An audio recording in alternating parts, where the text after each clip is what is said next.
Hi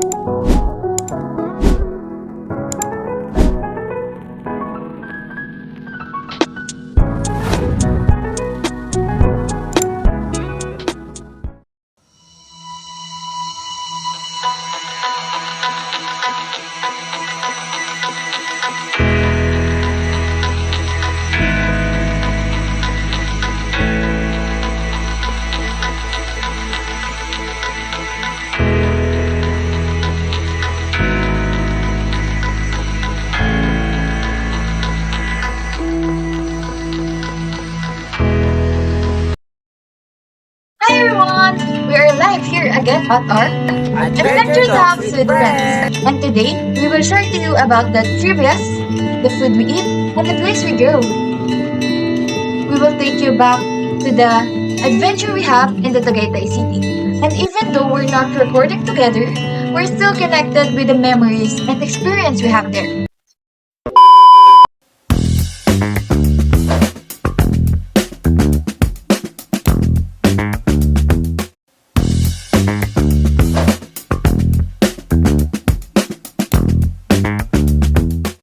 Grabe no, ramdam ko pa rin yung lamig ng hangin at yung magagandang view. Talagang kinuha ng Tagaytay yung puso natin. Tama! Nandito kami para sagutin ang mga katanungan nyo sa IG story namin. Pero bago tayo magsimula, bigyan muna natin ng konting context ang lahat. Tagaytay ang isa sa mga paboritong puntahan sa South dahil sa angking ganda ng tanawin.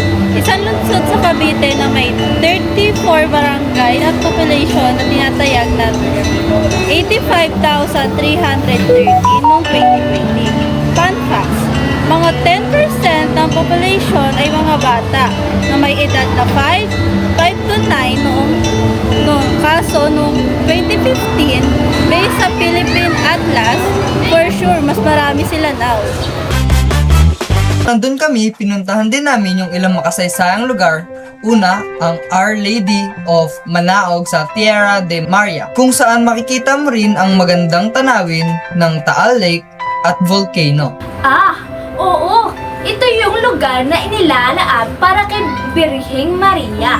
May replika rin ang sikat na Our Lady of Manaog mula sa Pangasinan. Perfect ito para sa pananalangin, pamuni-muni, at tahimik na sandali. At syempre, huwag nating kalimutan ang Tagaytay Ridge Airborne Landing Marker. It marks the first parachute landing sa Pilipinas noong February 1945 ng 511th Parachute Infantry Regiment during World War II. Habang nakatayo ako ron, grabe, parang ramdam ko talaga yung bigat ng pinagdadaanan ng mga sundalo noon. Iniisip ko kung gaano sila katapang fighting for freedom kahit alam naman nilang delikado. Lalo na nung nalaman ko na kasama pala ang mga Pilipino guerrilla sa laban na yun, tinulungan nilang masecure ang Tagaytay Ridge para sa huling atake papuntang Maynila. Grabe talaga ang katapangan ng mga Pilipino, no partner? Sinabi mo pa, kaya nga nakaka-proud maging Pilipino eh. Hindi lang ito simpleng lugar, kundi simbolo ng sakripisyo at tapang.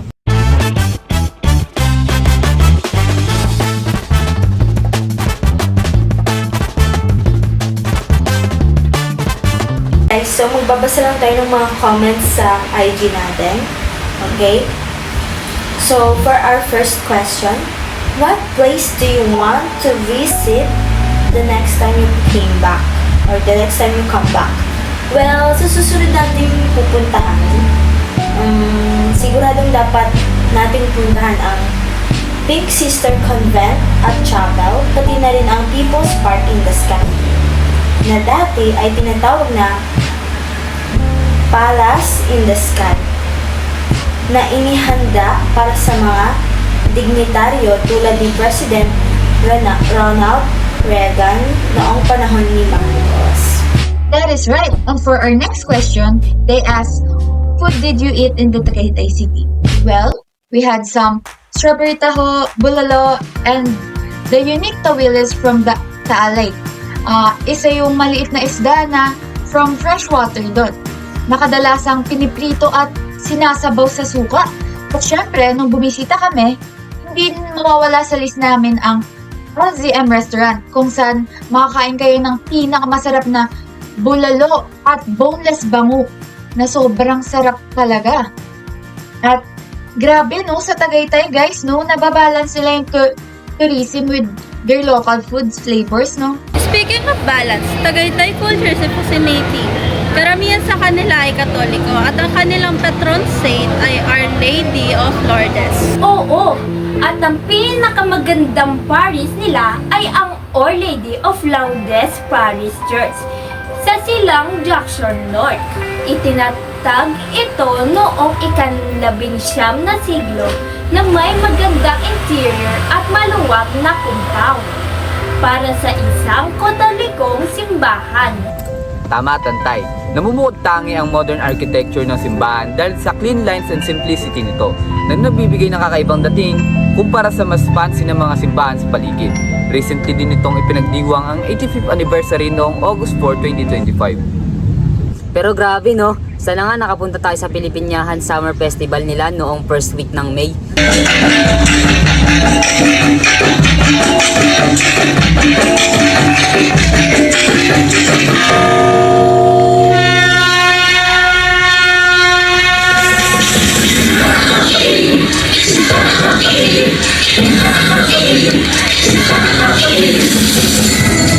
Ang saya siguro nun, damang-dama mo yung energy, kulay at tradisyon.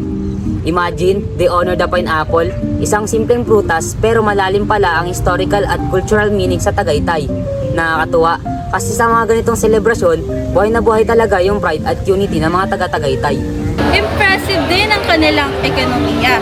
Dahil sa Tagaytay, ang isang second class na lungsod ay kumikita ng mahigit kumulang na 20 to 30 pesos milyon. At 20% ng lupa nito ay ginagamit sa pagtanim ng pinya, kape, saging, kakao, fruit rolls at bulaklak.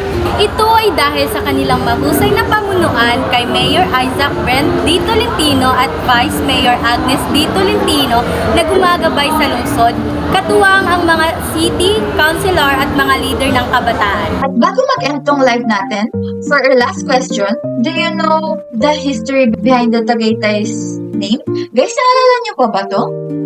Naaalala ko, ang pangalan ng Tagaytay ay nagmula sa isang alamat tungkol sa isang ama at anak na nanghuli ng baboy ramo. Nung umatake ang baboy, sumigaw ang anak na, "Taga! Itay!" Mga salitang malingaw-ngaw sa mga lambak at naging pangalan ng bayan. Ang taga ay nangangahulugang hiwa o putol at ang itay naman ay ama.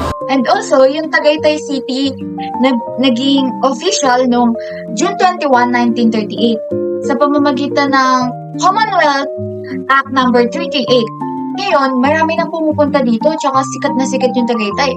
So, ito ay ang major tourist hub na ngayon sa Calabarzon. At noong Philippine Revolution noong 1896, nagsilbi itong refugee para sa mga revolusyonaryo dahil sa mga forest, mountain at strategic location nito. Tinatawag ng mga lokal ang paglalakbay sa mga kabundukan bilang mananagaytay. At noong World War II, nag-airdrop ng mga supply ang 11th Airborne Division sa Tagaytay Ridge bago ang liberasyon ng Maynila noong Pebrero 3, 1945, na ngayon ay ginugunita sa pamamagitan ng isang historical marker. Pero nakaka-amaze din na may mga nagsasalita ng Bicolano at Ilocano doon, no? Nabasa ko din kasi sa isang article ng Tagaytay sa internet na second and third language din talaga nila yun. So whether it's the history, the food, the culture, or the breaking news, Tagaytay really has something for everyone. Talking about it feels like we're right back there, enjoying every moment together. That wraps up our video for today. So stay tuned for part 2. Until next time, stay curious and enjoy life when you can. Mga ka-ATF squad. Adventure Talks with